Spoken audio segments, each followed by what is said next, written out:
The UK is about to become one of the world's foremost surveillance states, allowing its police and intelligence agencies to spy on its own people to a degree that is unprecedented for a democracy. The UN's privacy chief has called the situation worse than scary. Edward Snowden says it's simply the most extreme surveillance in the history of Western democracy. The legislation in question is called the Investigatory Powers Bill. It's been cleared by politicians and granted royal assent on November 29, officially becoming law. The bill will legalize the UK's global surveillance program, which scoops up communications data from around the world, but it will also introduce new domestic powers, including a government database that stores the web history of every citizen in the country. UK spies will be empowered to hack individuals, internet infrastructure, and even whole towns, if the government deems it necessary. Although the UK's opposition Labour Party originally put forward strong objections to the bill, these never turned into real opposition. The combination of a civil war between different factions in Labour and the UK's shocked decision to leave the European Union means the bill was never given politicians, or the country's, full attention. Instead, it will likely inspire similar surveillance laws in other countries. After all, if the UK can do it, why shouldn't everyone else?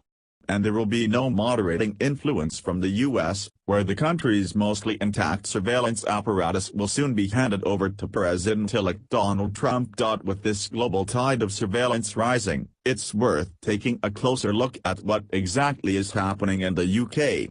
The UK government will keep a record of every website every citizen visits for up to a year, with this information also including the apps they use on their phone, and the metadata of their calls. This information is known as Internet Connection Records, or ICRs, and won't include the exact URL of each site someone visits, but the base domain. For this particular web page, for example, the government would know you went to www.theverge.com, the time you visited, how long you stayed, your IP address, and some information about your computer, but no individual pages. Each internet service provider, ISP, and mobile carrier in the UK will have to store this data, which the government will pay them to do. Police officers will then be able to access a central search engine known as the request filter to retrieve this information.